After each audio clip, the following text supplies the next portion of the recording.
शहर में ट्रैफिक का इंटेंसिटी बढ़ती थी तो वो ख़त्म हो गया, वो फ्री शटल शुरू हो चुकी है। कुछ मज़ीद इसमें है, उसको भी जो है वो शहर से बाहर वो मूव किया जा रहा है। एक और इशू जो बहुत इम्पोर्टेंट, हमने पाकिस्तान की तारीख में पहली मरतबा एक्साइज एंड टैक्सेशन डिपार्टमेंट ने नंबर प्लेट का ऑक्शन शुरू किया था और उसका पहला फेज़ हुआ और पहले फेज़ में 67 करोड़ रुपीस जो हैं वो हुकूमत सिंध को मौसूल हुए और वो पैसे हमने कहा था कि जी हम वो पैसे इस्तेमाल करेंगे जितने भी फ्लड विक्टिम्स हैं उनके लिए। जो एक तारीखी काम हो रहा है, चेयरमैन बिलावल भुट्टो ज़रदारी साहब जो दुनिया की तारीख का सबसे बड़े में बड़ा हाउसिंग प्रोजेक्ट बनाने जा रहे हैं और जो उसका काम चल रहा है, तो हमने वो 67 करोड़ रुपीस उस मद में जो है वो हमने कहा कि हम उस पर खर्च करेंगे। अब उसका सेकंड फेज़ जो है 12 अक्टूबर को एक और ऑक्शन कराची में किया जा रहा है और वो भी उससे भी जो पैसे मिलेंगे वो पैसे जो मुखैर हजरात से हम लोग वो पैसे ले रहे हैं, ज़रा वो मुखैर हजरात ही जो है वो इतनी महंगी नंबर प्लेट्स खरीदते हैं और फिर वो पैसे भी खर्च होंगे सैलाब मुतासरीन के लिए, जो गरीब लोग हैं, जो गुर्बत की लकीर के नीचे जिनके अपनी ज़िंदगी लाइफ स्टाइल गुजारते हैं, उनकी फलाह बहबूद के लिए।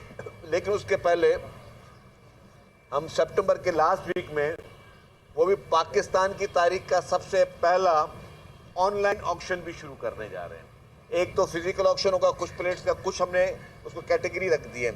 अब वो ऑनलाइन ऑक्शन जो है वो भी शुरू किया जा रहा है और वो सितंबर के या बिल्कुल बहुत जल्दी आखिरी हफ्ते में इंशाल्लाह ताला हम उसको शुरू कर देंगे। उसकी जो पोर्टल हमने बना लिया है, पोर्टल के बाद उसकी पूरी तैयारी हो गई है। कल मैंने उसका मीटिंग की, कल पूरा उसका डेमो दिखाया, कुछ चीज़ें माइनर वो चेंजेस करवा के, तो ये एक और चीज़ अच्छी हो जाएगी कि पाकिस्तान की तारीख में पहली मरतबा ऑनलाइन आप घर बैठ के जो है उसको जो नंबर चाहिए वो आप ऑनलाइन अपना ऑक्शन लें और ऑक्शन के ज़रिए अपनी वो चीज़ें जो है वो बेहतर कर सकें।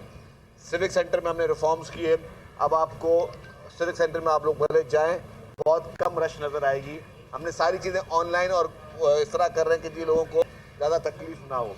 तो जिस तरह मैंने कहा कि हमारी कोशिश यही है कि पब्लिक को सहूलत दें, आवाम को फ़ायदा पहुँचाएँ और आवाम के लिए जितनी भी सहूलियात हों वो उनके डोर स्टेप पर उनको प्रोवाइड किए जाएँ। अच्छा शजील साहब, सवाल एक है कि इस वक्त पूरा बुखार है ना वही आइनी तरामीम के हवाले से, तो पीपल्स पार्टी इस वक्त कहाँ खड़ी है? और मौलाना एक बार फिर पीटीआई के साथ भी जाके मिले हैं और उन्होंने कहा है कि मैं किसी सूरत भी सपोर्ट नहीं करूँगा, तो पीपल्स पार्टी इस वक्त कहाँ खड़ी है और आप क्या कहेंगे इसके मुतालिक? देखिए जी, एक चीज़ बड़ी मैं वाज़ेह कर दूँ, आइन में तरमीमें जो हैं वो पार्लियामेंटेरियंस का काम है कि वो तरमीमें करें, कानून साजिया करें। कानून में जो मुख्तलिफ़ किस्म के लकूनाज हैं जो आप प्रैक्टिकल ज़िंदगी में देखते हैं, पर आप लोग बैठ के आते हैं कि इस चीज़ को चेंज किया जाए। हम बहुत सारी चीज़ अपनी लाइफ में, ज़िंदगी में बहुत सारी चीज़ें चेंज करते हैं। कोई एक फील्ड में काम कर रहा होता है, उस फील्ड में उसको मज़ा नहीं आ रहा होता या उसको वो समझता है कि यार मेरा यहाँ पे गुजारा नहीं तो मैं कोई और फील्ड करता हूँ, तो वो आप एक डिसीजन करते हैं चेंज करने का। आइनी तरामीम करना पार्लियामेंट का इख्तियार है। जहाँ तक आपका सवाल ये है कि पाकिस्तान पीपल्स पार्टी क्या कर रही है, तो पाकिस्तान पीपल्स पार्टी जो आइन की तख्लीक कार है और पाकिस्तान पीपल्स पार्टी शहीद मोहतरमा बेनज़ीर भुट्टो साहिबा की हयात में जो मीसा के जमहूरियत PMLN के साथ और उस कुछ और जमातों के साथ साइन हुआ था, उसमें भी जुडिशल रिफॉर्म्स की बात थी। ज़ाहिर है नंबर्स पूरे नहीं थे तो इसीलिए ही उस वक्त वो चीज़ें नहीं हो सकी। आज भी पाकिस्तान पीपल्स पार्टी और बाकी लोग चाह ये रहे हैं कि आइनी तरामीम जो भी करनी है वो सारी पॉलिटिकल पार्टीज़ के कंसेंसस के साथ करनी है। जिस तरीके से 18th अमेंडमेंट जब पास की गई उस वक्त भी हमारे पास अकेले तो नंबर इतने नहीं थे, लेकिन उसमें भी तमाम पॉलिटिकल पार्टीज़ का कंसेंसस पैदा किया गया। उससे पहले जब 73 का आइन आया तो कंसेंसस पैदा किया गया। शहीद जुल्फ़िकार अली भुट्टो साहब ने कंसेंसस पैदा किया 73 के आइन के लिए। प्रेसिडेंट आसिफ अली ज़रदारी साहब ने कंसेंसस पैदा किया 18वीं तरमीम के लिए। और इस वक्त भी सारी पॉलिटिकल पार्टीज़ जिसमें पीपल्स पार्टी बिल्कुल शामिल है और वो कहती है कि जी जो भी तरामीम हो वो कंसेंसस के साथ हों। और उसमें उनकी कोशिश है कि पीटीआई से भी बात हो, बाकी पार्टियों से भी बात हो, तो बात करने में कोई हर्ज नहीं है। हाँ, माजी में ये ज़रूर हुआ है जब इमरान खान 3.5 साल के दौर इक़्तिदार में थे, और मैं ये बात बहुत रिकॉर्ड के साथ बोल रहा हूँ, बहुत चैलेंज के साथ बोल रहा हूँ, क्योंकि मैं देख रहा हूँ कि पीटीआई के लोगों की मुख्तलिफ गुफ्तगू, कल भी उनके MNA साहब कुछ फरमा रहे थे अनाप शनाप, और उनके बाकी लोग भी, कभी मैंने देखा कि कभी इनके मुख्तलिफ लीडरान के मुख्तलिफ बयानात आ रहे हैं। तो मैं तो इसकी भी वजाहत करता चलूँ कि ये बात आया है कि जब इमरान खान के 3.5 साल का दौर इक़्तिदार था, ना इनके पास मेजॉरिटी नेशनल असम्बली में थी, ना इनके पास मेजॉरिटी सेनेट में थी, और मेंबर्स पूरे भी नहीं होते थे और बिल पास हो जाते थे। करते क्या थे, ये शोर शराबा करते थे, स्पीकर को आइज और नोज बोलने का इख्तियार नहीं था, या इतने शोर शराबे में कानून साजी की जाती थी ताकि नंबर्स काउंट ना हो सके। अगर मैं बात गलत बोल रहा हूँ, मैं सारे मीडिया चैनल्स बैठे हुए हैं, आप सब देख रहे हैं, आप चले जाए पिछले 3.5 साल के एक एक कानून साजी में जो पीटीआई ने अपने दौर हुकूमत में की, क्या उनके पास नंबर पूरे थे? नहीं थे। क्या ये कम नंबर्स में भी गैर आइनी इन्होंने काम किए? यस, इन्होंने कम नंबर में गैर आइनी काम किए। उस वक्त स्पीकर कौन था?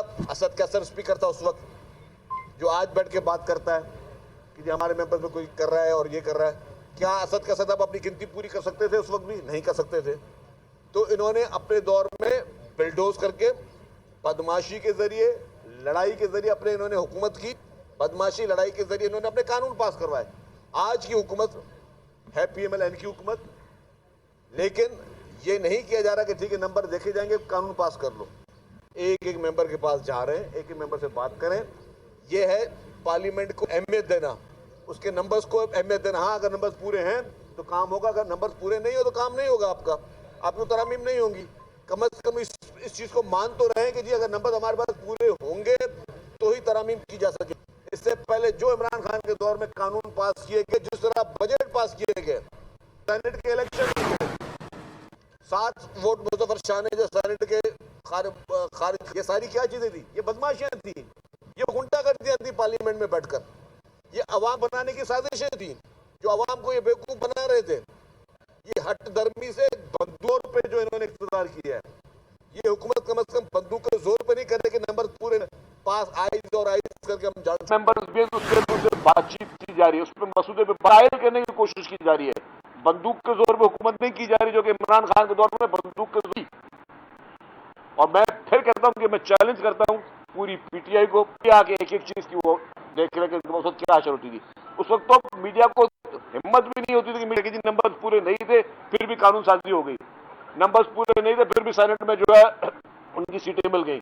नंबर पूरे नहीं थे, फिर भी 7 वोटों से आपने यूसुफ गिलानी साहब को हरा और कहा कि 7 वोट जो है वो गलत हुए और उसमें पीछे स्टेम नहीं। तो इस तरह की गैर आईनी काम पीटीआई ने किए, गैर कानूनी काम PTI. People's party yes democratic party है पाकिस्तान की, जम्मू इज़हार आज़ादी और इज़हार राय रखते पीपुल्स पार्टी जुडिशरी है, और रिफॉर्म अगर चाहती है तो इसमें कोई बुरी बात नहीं। शकील साहब ये बताइएगा, शकील साहब ये बताइए कि इस पूरी सूरत में जब से ये आईनी तरमीम का मामला हुआ है, खुसूसन बिलावल भुट्टो जरदारी और पीपुल्स पार्टी को सोशल मीडिया के जरिए निशाना बनाया जा रहा है, बानी पीटीआई आखिर चाहते क्या है?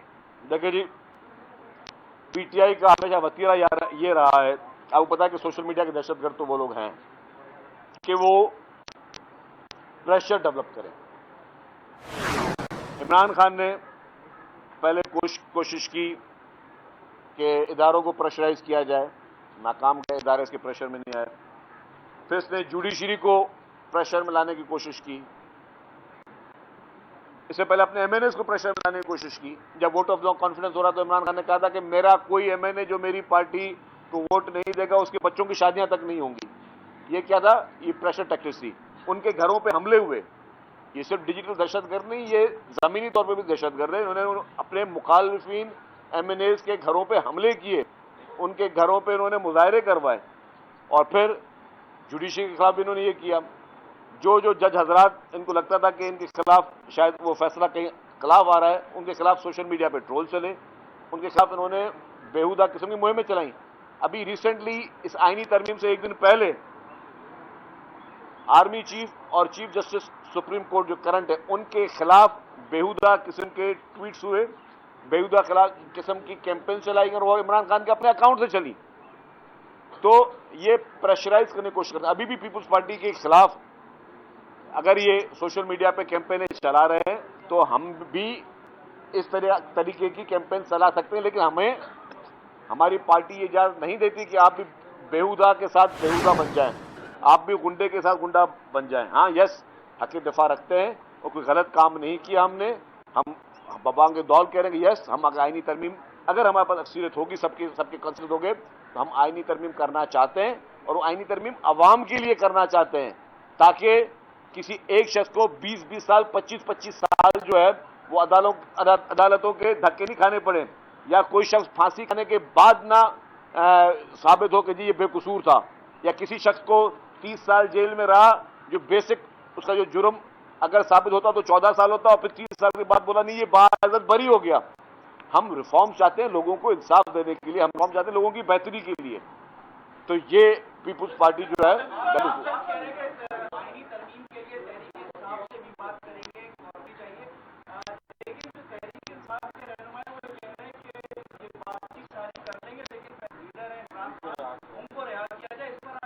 देखिए यही ब्लैकमेलिंग टैक्टिक्स, यही ब्लैकमेलिंग की टैक्टिक्स हैं कि ये सारा काम हम आगे, आप सिर्फ हमें रिहा करें।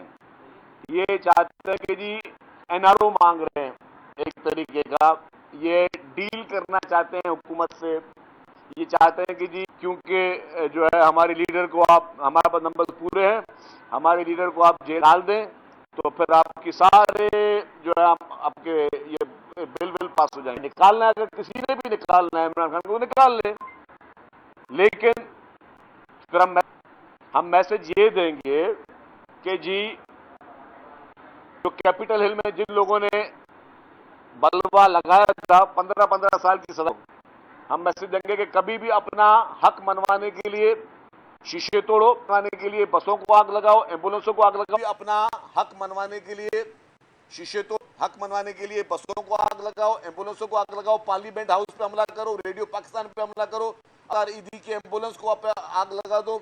आपको अगर अपना कोई बात मनवानी जाए तो उसके लिए आप जो है वो लोगों के घरों में घुसो, वो आप जो है कि अहम जो मुल्क की जो इम्पोर्टेंट चीज़ें उनको लगाओ, तो फिर आपको जो है सजा कोई नहीं होगी। तो अगर वो मैसेज देना चाहती है पीटीआई कि हम एक बदमाश हैं, हम गुंडे हैं, हमारे पास हथियार, अगर बंदूक के जोर पे कोई भी काम कर सकते हैं, अगर ये मैसेज देना चाहती है तो वो उनकी मर्जी। अब ज़ाहिर अगर कानून में अगर इमरान खान की आज़ादी होगी, अगर वो होगा, अगर वो किसी भी जुर्म में शामिल नहीं होगा, उसने कोई गुनाह नहीं किया, उसे कोई गलत काम नहीं किया गया तो रिहा हो जाएगा। अगर उसके बावजूद अगर वो उन सारी चीज़ों में मुलव्वस और उसके कहने पे इस मुल्क में जिस तरीके से आग लगा साजिशें या भाई से भाई को लड़ाने की साजिशें या जो डिजिटल दहशतगर्दी की जो उन्होंने की है, अगर उसमें शामिल नहीं है तो छोड़ दें। हमें तो किसी के साथ पर्सनल ना दुश्मनी है, हमें तो किसी के साथ ना दुश्मनी है, ना हमारी किसी के साथ इस तरह की कोई हमदर्दी है। यस, हम चाहते हैं कि हर आदमी अगर मुल्क में सबको साथ साथ करने का इख्तियार है, अपनी गलतियों पे माफ़ी मांगे, पहले आए अवाम के सामने बोले कि हाँ मैंने ये घिनौने जुर्म किए हैं और अब माफ़ी चाहता हूँ, फिर इसको अगर हुकूमत माफ़ करती है तो वो हुकूमत PMLN की हुकूमत जाने और वो जाने।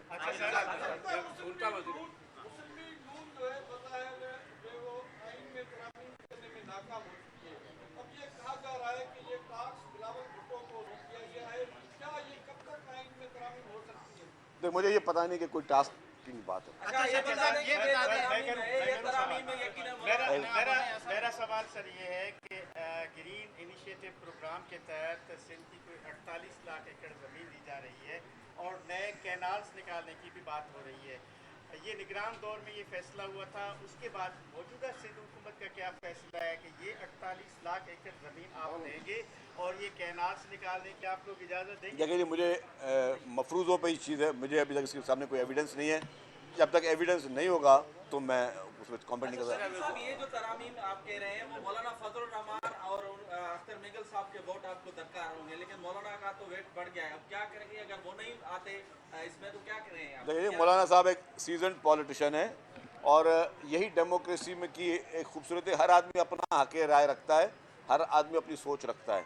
तो आप डेमोक्रेसी में हम पीटीआई तो नहीं किसी को उठा के ले जाएं, किसी के साथ क्या करें, बस हर एक की जमहूरी अपना इख्तियार है। शर्जील साहब, मौलाना मान क्यों नहीं रहे और उनकी डिमांड्स क्या है? ये कब तक का टाइम फ्रेम है, कब तक हतमी तौर पे आप तरामीम पेश करेंगे पार्लियामेंट? देखिए जी, बातचीत चल रही है, डायलॉग्स उनके चल रहे हैं और अगर उनको समझ में आया तो ज़रूर मान जाएंगे।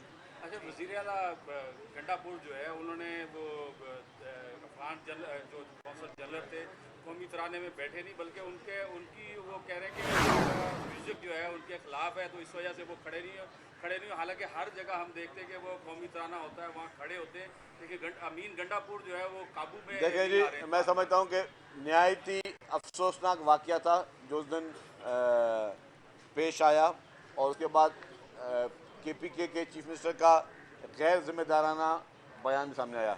आपने एक और वीडियो देखी होगी कि बलूचिस्तान में एक कौमी तराने पे एक शख्स नहीं उठा था, तो चीफ मिनिस्टर बलूचिस्तान ने उनको बोला कि आप मेहरबानी करके इस तकलीफ से बाहर निकल जाएं। इतनी करेज होनी चाहिए थी चीफ मिनिस्टर केपीके में, पीटीआई के चीफ मिनिस्टर केपीके में, कि वो भी इतना गुर्दार दिल रखते जितना एक पीपल्स पार्टी के एक जाले चीफ मिनिस्टर ने गुर्दा दिखाया। थैंक यू जी। एक सवाल ये है कि यूनुस खान ने कहा कि इस राज्य की सड़कें खराब है, पीपल्स पार्टी की देखिए हमने सड़कें की जाल भिजाती है, तो कहाँ खराबी का आपने बनाई?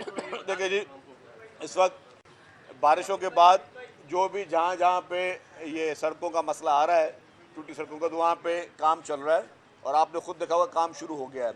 हम मानते हैं कि जी बिल्कुल ये बारिशों के बाद सड़कें ख़राब हुई, कुछ सड़कें टूटी, लेकिन ये कि हुकूमत सो नहीं रही है, हुकूमत दिन रात कोशिश कर रही है। इंशाअल्लाह ताला बहुत जल्द जो है वो सारा काम कंप्लीट हो जाएगा। Thank you. सीनियर सूबाई वजीर शर्जील इनाम मेमन की मीडिया से गुफ्तगू जारी थी, जिसमें इजहार ख्याल करते हुए उनका कहना था ट्रांसपोर्ट के शोबे में बेहतरी आ रही है, हमने फ्री शटल सर्विस चलाई। उन्होंने मजीद कहा कराची में खवातीन के लिए खुसूसी बसें लाई गईं, हम खुश उसलूबी के साथ सबको साथ लेकर चलेंगे। उन्होंने मजीद कहा शहर में गैर कानूनी बस अड्डे हमने ख़त्म करवाए। बिलावल भुट्टो दुनिया की तारीख का सबसे बड़ा हाउसिंग प्रोजेक्ट बनाने जा रहे हैं। उन्होंने मजीद कहा आईनी तरमीम करना पार्लियामेंट का इख्तियार है, नंबर्स पूरे नहीं थे इसलिए कुछ चीज़ें नहीं हो सकी। पाकिस्तान पीपल्स पार्टी आइन की तख्लीककार है, मीसाक जमहूरियत में भी जुडिशल रिफॉर्म्स की बात शामिल थी। उन्होंने मजीद कहा चाहते हैं आईनी तरमीम इत्तफाक राय से आए। बानी पीटीआई के दौर में मर्जी की कानून साजी की गई। उनका मजीद कहना था पीटीआई ने कम नंबर्स में भी गैर आईनी काम किए, पीटीआई ने बदमाशी और लड़ाई पर हुकूमत की, एक मेंबर से बात करके कायल करने की कोशिश की जा रही है। उन्होंने कहा पीटीआई के लोग सोशल मीडिया के दहशतगर्द हैं, आज हुकूमत बंदूक की नोक पर इक़्तिदार में नहीं बैठी, पीटीआई ने हर धर्मी और बंदूक के जोर पर हुकूमत की। बानी पीटीआई के दौर में बंदूक की नोक पर हुकूमत हुई। ये चाहते हैं हमारे लीडर को जेल से निकाल दें, तमाम बिल्स पास हो जाएंगे, ये हुकूमत से डील करना चाहते हैं।